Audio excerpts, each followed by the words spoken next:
The Amazing Digital Circus is finally here. Friday, October 13th, 2023 was the day its pilot landed, and, well, my thoughts on it can be summed up by the title. It's amazing, it's digital, it's a circus. It's one of the most creative and bonkers hilarious shows I've seen in a while. Yet, there was a ton more to unpack from the pilot.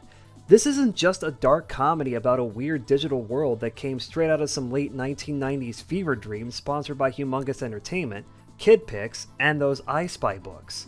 No, this is horror. Existential and psychological horror. It might look colorful and cheery at first, but peel back a couple of layers and you'll start to see the dark core hiding underneath. But let's take a deep breath and go all the way back to the beginning. Namely, the part where I tell you to go watch the pilot before continuing with this video. You know, spoilers. This is Pomni. Pomni put on a virtual reality headset, and now she's trapped in the Amazing Digital Circus. She spends the majority of the episode being scared shitless, wanting to leave, being kinda selfish, making faces like this, and needing tons of hugs just to function properly. We love her for all of that. Oh, and she doesn't remember her real name. That's a problem. She's joined by a colorful cast of characters including resident asshole Jax, resident cinnamon roll Gangle, resident maximum sass person Zooble, resident dude who also needs tons of hugs just to function Kinger, resident bundle of joy Ragatha, and Bubble, who's literally a f***ing bubble. And then there's Kane, the master of ceremonies, the host of the Amazing Digital Circus, and not the leader of the Brotherhood of Nod. That's a different Kane.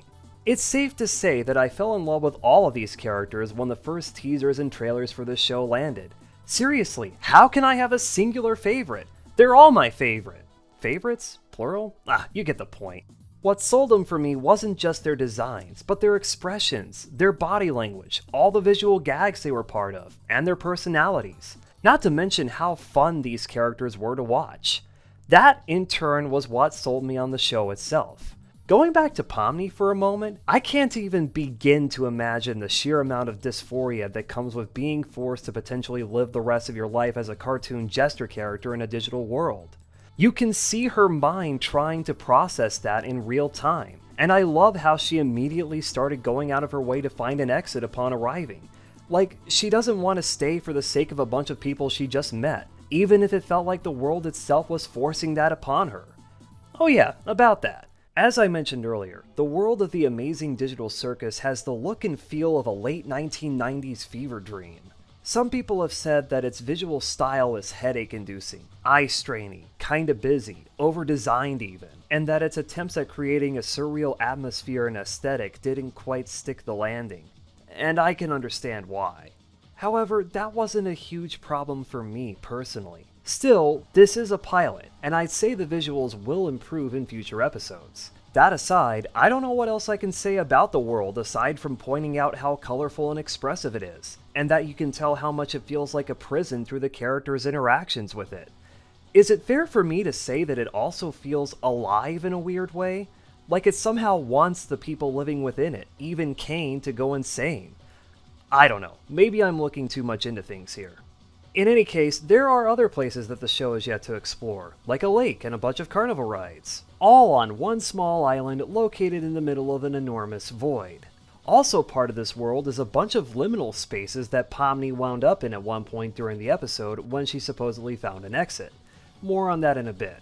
Kane has some degree of control over the world and the people present within, and he might even be able to create new areas within the world, implied by something he said towards the end of the pilot. All of this added up to something that felt a little familiar to me. When I first learned of the Amazing Digital Circus's premise, I couldn't help but think of the Star Trek Voyager episode, The Thaw, in which a group of aliens, and Voyager's punching bag Harry Kim, are trapped in a virtual world.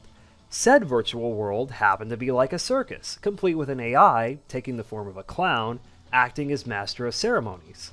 Like Kane, this AI has some degree of control over the world, even going so far as to creating new characters by himself to torture, if not kill, the group of aliens and Voyager crew members trying to rescue those aliens.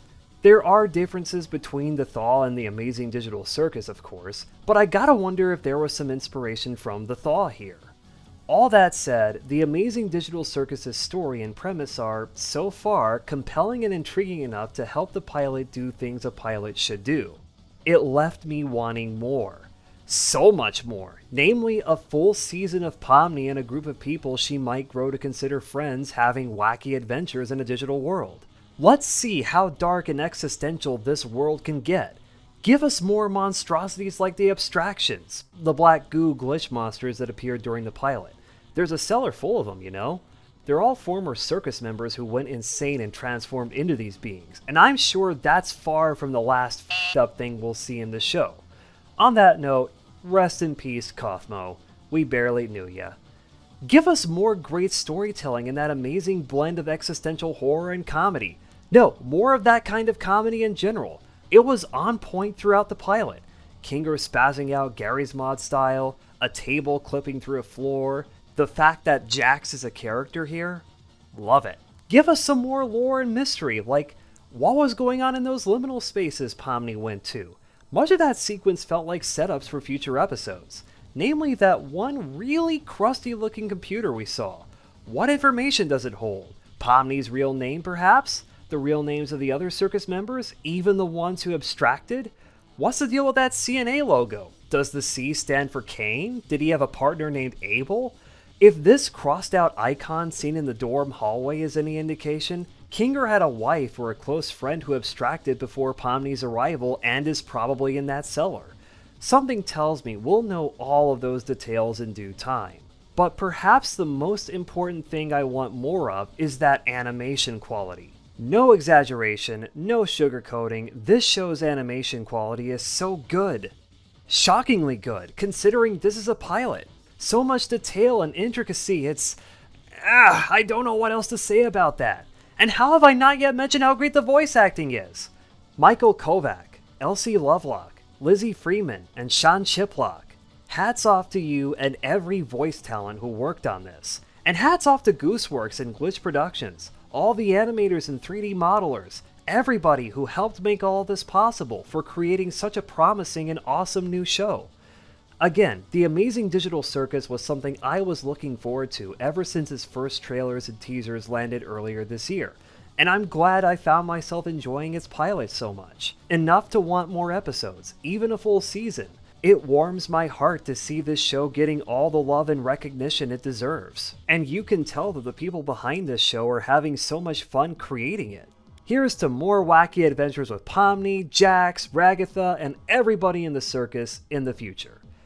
Thank you for watching, and if you enjoyed this, please consider doing all the typical supporting people on YouTube things. Subscribing, ringing that bell, liking the video, all that stuff. If you want, you can toss some money at me through my Patreon and Ko-fi. Links to those are in the description. Take care of yourselves, and let me get out of here before the moon gets frisky.